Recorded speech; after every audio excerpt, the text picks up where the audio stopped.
اہل کفر کی طرف سے اور مستشرقین طرف سے اعتراض یہ ہے کہ جانور کو ذبح کر کے کھانا یہ بہت بڑا ظلم ہے، تم اپنی زبان کے چسکے کے لیے جانور کو ذبح کرتے ہو اور کھا لیتے ہو۔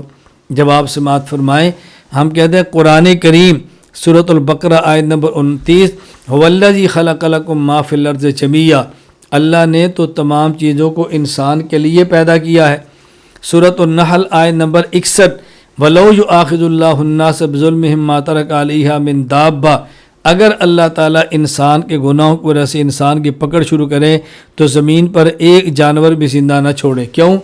اس لیے کہ جانور تو انسان کے لیے تھا، جب انسان کو نہیں رکھنا تو جانور کو کیوں رکھیں گے؟ سورۃ الفاتر صفحہ نمبر آیت نمبر 45، وَلَوْ يُؤَاخِذُ اللَّهُ النَّاسَ بِمَا كَسَبُوا مَا تَرَكَ عَلَىٰ ظَهْرِهَا مِن دَابَّةٍ، اگر اللہ تعالیٰ انسان کے گناہوں کو اس کا مواخذہ کرے تو زمین پر کسی بھی جانور کو زندہ نہ رہنے دے۔ جواب کا خلاصہ کیا ہے؟ یہ انسان کے لیے ہے جانور، تو جب ہے ہی انسان کے لیے تو اگر انسان اس کو اپنی لذت کے لیے ذبح کر کے کھا لے تو اس میں اشکال کی بات کیا ہے؟